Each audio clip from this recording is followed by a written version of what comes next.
3 finalist வந்து இருக்காங்க.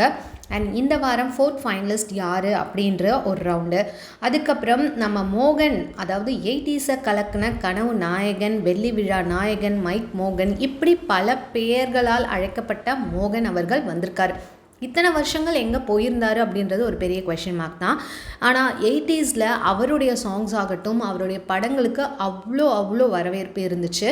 அவர் முன்னணியில் தான் நம்மளுடைய super singer contest of the contestant வந்து பாடுறாங்க. என்ன ஒரு காமெடி அப்படின்னா, மோகன் அவர்களை வர வச்சு யுவன் சங்கர் ராஜா ஹிட்ஸ் ரவுண்ட் அப்படி போயிட்டுருக்கு. இதில் நம்ம ஜீவிதா வந்து 7G ரெயின்போ காலனிலேருந்து ஸ்ரேயா கோஷல் பாடின அந்த நினைத்து பார்த்தா செம்ம ஒரு மாதிரி மெலோடியான ஒரு சாங். சில டைம் கண்ணை மூடி அப்படி கேட்கும்போது நமக்கே அப்படி கண்ணிலேருந்து கண்ணீர் ஏன் வருதுன்னே தெரியாது. அந்த மாதிரியான ஒரு சாங் அது, மெலடி சாங்கு.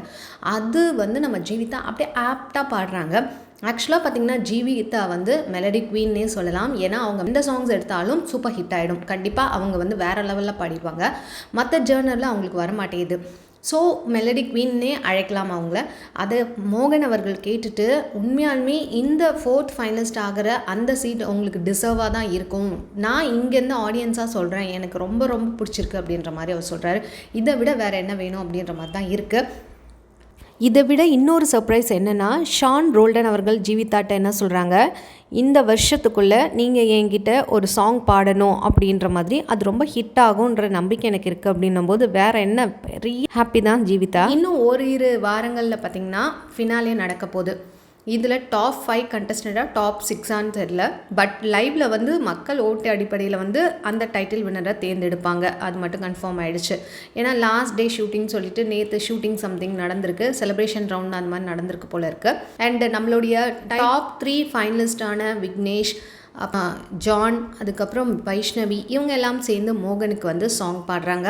அதான் மேஷப் சாங்ஸ் மாதிரி எல்லாத்தையும் யுவன் சங்கர் ராஜா ஹிட்ஸ்லேருந்து அப்படியே எடுத்து அவங்க 3 பேரும் உட்காந்து பாடுற மாதிரி நல்லா அழகாக இருந்துச்சு. பட் ஜானோட தனி பர்ஃபார்மன்ஸை நம்மளால் பார்க்க முடியல. அண்ட் மோகன் அவர்கள் பார்த்திங்கன்னா 80s கலக்குனாரு. அதுக்கப்புறம் ஏன் 90s அந்த மாதிரிலாம் கொஞ்சம் ரெஸ்ட் ஆஃப் த படங்கள்லாம் எங்கே சுத்தமாகவே காணாமல் போயிட்டார் அவர். ஆக்சுவலாக ஏன் அப்படின்னு பார்த்திங்கன்னா, அவருக்கு வந்து ரூமர்ஸ் கிளப்பி அவரை வந்து ஒரேடியாக அழிச்சிட்டாங்கன்னே சொல்லலாம்.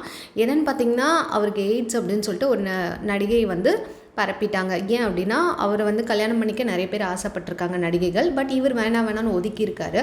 அதனால் அவரை வந்து இந்த மாதிரி எய்ட்ஸ் வந்திருக்கு அப்படின்னு சொன்னோடனே அதனால் படங்கள் வாய்ப்புகள் எல்லாமே மறுக்கப்பட்டிருக்கு. இன்னொரு ரீசனும் என்ன சொல்கிறாங்கன்னா, மோகன் அவர்கள் கிட்டத்தட்ட ஒரு 100 படங்களுக்கு மேலே வந்து அவருக்கு வாய்ஸ் ஓவர் கொடுத்தது பார்த்திங்கன்னா சுரேந்திரன் அப்படின்னு சொல்லிட்டு அவர் தான் வாய்ஸ் டப்பிங் கொடுத்துருக்காரு மோகன் அவர்களுக்கு. ரியலாகவே மோகனோட வாய்ஸ்னாலே அதுதான் அப்படின்னு நம்ம நினச்சிட்ருப்போம். கட்சியில் அது மோகனோடைய வாய்ஸே கிடையாது, சுரேந்திரனோட வாய்ஸ்.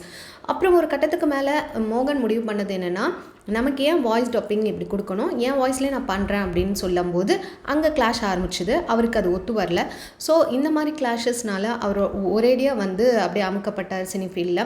அதுக்கப்புறம் அவருடைய ரெவென்யூ பார்த்திங்கன்னா ஏதோ மார்க்கெட் அந்த மாதிரிலாம் போய் பிஸ்னஸ் அந்த மாதிரி பண்ணி அவருடைய சர்வைவல் போயிட்டே இருந்திருக்கு.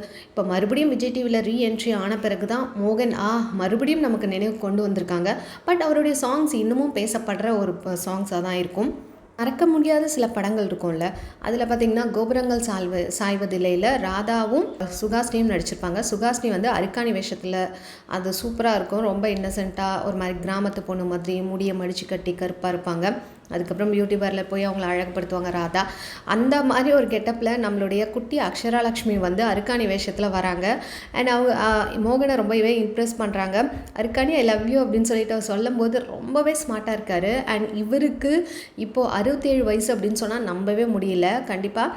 ஏன்னா இவர் வந்து 1956 பிறந்திருக்காரு. பார்க்க இன்னுமே 40+ மாதிரி தான் இருக்கார். இப்போது ஒரு படத்தில் ஹீரோவாக நடிக்க சொன்னாலும் ஓகே தான் அப்படின்ற மாதிரி தான் இருக்கார்.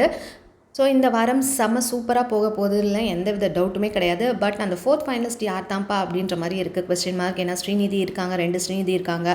ஜீவிதா இப்போ சூப்பராக பாடிருக்காங்க, மேபி ஜீவிதா கூட இருக்கலாம். நீங்கள் சொல்லுங்கள், 4th ஃபைனலிஸ்ட் யார் வந்தால் கரெக்டாக இருக்கும் அப்படின்னு மறக்காமல். அண்ட் டைட்டில் வின்னர் உங்களுக்கு பிடிச்ச கண்டஸ்டன்ட் யாருன்னு மறக்காமல் கீழே கமெண்ட் பண்ணுங்கள். இந்த மாதிரி அப்படி சேனல் மறக்காமல் சப்ஸ்கிரைப் பண்ணிக்கோங்க. பிடிச்சதா லைக் போட்டுங்க. உங்கள் ஃபீட்பேக்ஸை கமெண்ட் மூலிமா தெரிச்சுங்க. தேங்க்ஸ் ஃபார் வாட்சிங்.